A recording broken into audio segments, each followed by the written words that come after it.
जय जय राम, जय श्री राम, जय बागेश्वर धाम सरकार।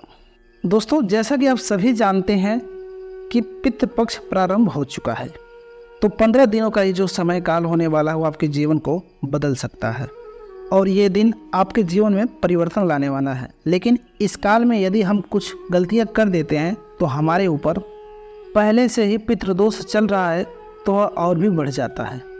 और आज के समय में अधिकांश लोगों के कुंडली में पितृदोष लगा होता है।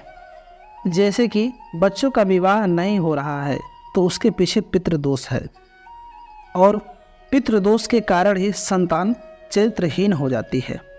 माता पिता का कहना यदि बच्चा नहीं मान रहा तो उसके पीछे भी यही कारण होता है पितृदोष का। लेकिन माँ बाप को किसी भी प्रकार का कोई भी सुख नहीं मिल पाता है तो उसके पीछे भी पितृदोष ही होता है।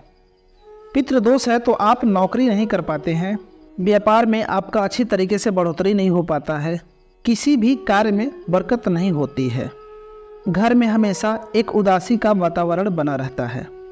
बच्चों का विवाह न हो पाने की वजह से माता पिता खुद ही परेशान होने लगते हैं। बच्चे शादी योग्य हो चुके हैं, कोई कमी नहीं है, बच्चे सुंदर भी हैं, बेटी सुंदर है, हर कार्य में निपुण है, पढ़ाई लिखाई भी अच्छी है, लेकिन फिर भी विवाह नहीं हो पा रहा है। ऐसा क्यों? क्योंकि पितृदोष है। तो फिर ये सारे कारण पितृदोष की तरफ से ही संकेत देते हैं। और अब देखिए दोस्तों, ये केवल 15 दिनों का ही समय काल होता है। 15 दिन जो होते हैं वो बहुत ही महत्वपूर्ण होते हैं। अगर मैं गरुड़ पुराण के अनुसार बात करें तो ये जो 15 दिन का समय है इसमें सभी पितरों को मुक्त कर दिया जाता है, पूर्वजों को मुक्त कर दिया जाता है ताकि यह पितृ लोग नीचे धरती पर आकर पिंडदान ले सकें, तर्पण ले सकें और जल ग्रहण कर सकें और अपने परिजनों से मिल सकें। और सोचिए, आपके पूर्वज आपके दरवाजे पर आते हैं और यदि उनके लिए कुछ ना किया जाए, दोस्तों सिर्फ छोटे छोटे नियमों का पालन कर लेना है। और दोस्तों, हम कभी भी आपको बड़े उपाय नहीं बताते हैं।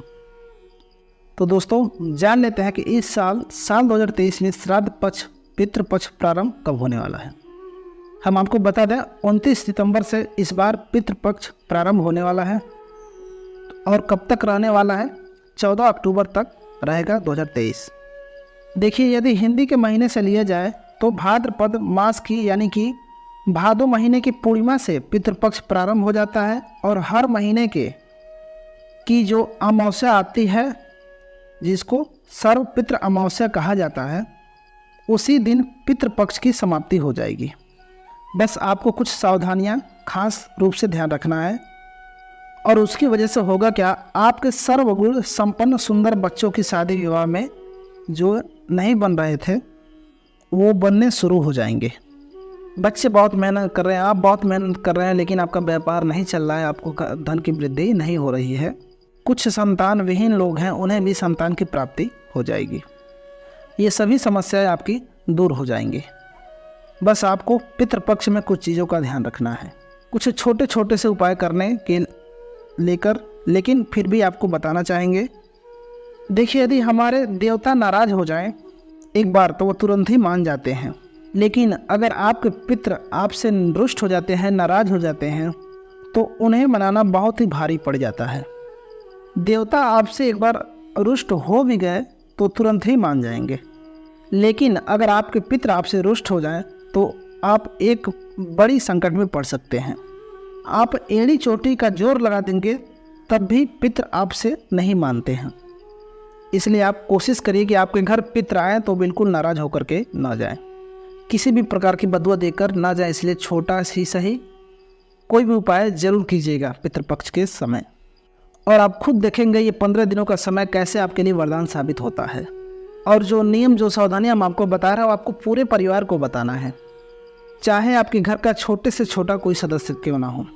छोटा बच्चा है, पत्नी है, पति है, पुरुष है, स्त्री है, बच्चा है, तीनों के लिए ये नियम लागू होने वाला है।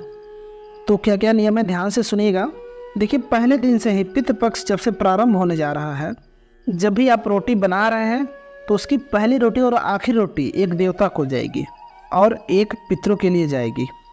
यानी कि पहली रोटी जो है आप गाय को देंगे और लास्ट वाली जो अंतिम रोटी होती है उसको आपको कुत्तों को खिलाना है। ऐसा 15 दिनों तक लगातार नित्य दिन आपको यह उपाय को करना है। और यह रोटी आपको साफ सुथरा हो करके शुद्धिकरण करके नहा धो करके ही आपको इस रोटी को बनाना है।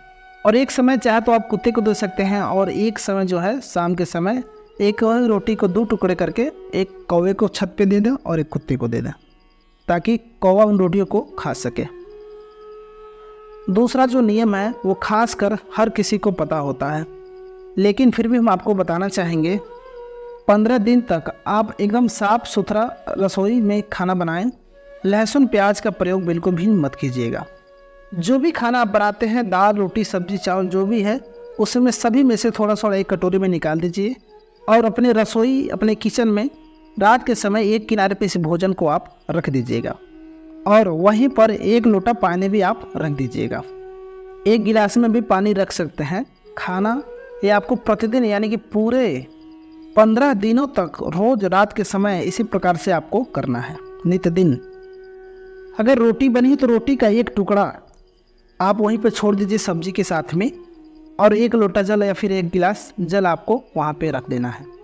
कहा जाता है कि रात्रि के समय हमारे पितृ आते हैं और उस भोजन को खाते हैं, तो ये नियम भी 15 दिनों तक रोज आपको अपनाना है। इससे आपको बहुत ही लाभ मिलेगा, बहुत ही फायदा होगा।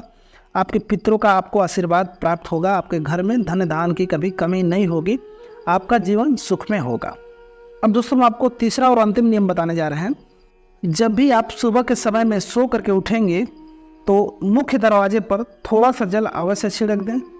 कहा जाता है कि रात्रि के समय कई प्रकार की अतृप्त आत्माएं हमारे घर में आते हैं, और सुबह में जब आप उन्हें तर्पण देते हैं, जल समर्पित करते हैं, तो वो खुश होकर आपको आशीर्वाद देकर ही जाते हैं। और जल आपको सुबह झाड़ू लगाने से पहले ही छिड़कना है, यह नियम यही कहता है। तो परिवार का हर एक सदस्य को नियम को पालन करना चाहिए। अगर परिवार का एक सदस्य भूल जाता है तो दूसरा उसे ज़रूर बता देगा, ऐसा करना चाहिए। इसलिए आप अपने परिवार के छोटे से छोटे बच्चे को भी ये बातें ज़रूर बता दें, ताकि आने वाला उसका भविष्य उज्ज्वल हो सके और ये नियम वो पालन करें। तो दोस्तों, आज की जानकारी कैसी लगी वीडियो कमेंट करके जरूर बताएं। वीडियो पसंद है वीडियो को लाइक कर दीजिए, चैनल पर आए तो चैनल को सब्सक्राइब कर लीजिए। मिलते हम आपसे एक और नई वीडियो के साथ, तब तक के लिए नमस्कार। जय श्री राम, जय बागेश्वर धाम सरकार दोस्तों।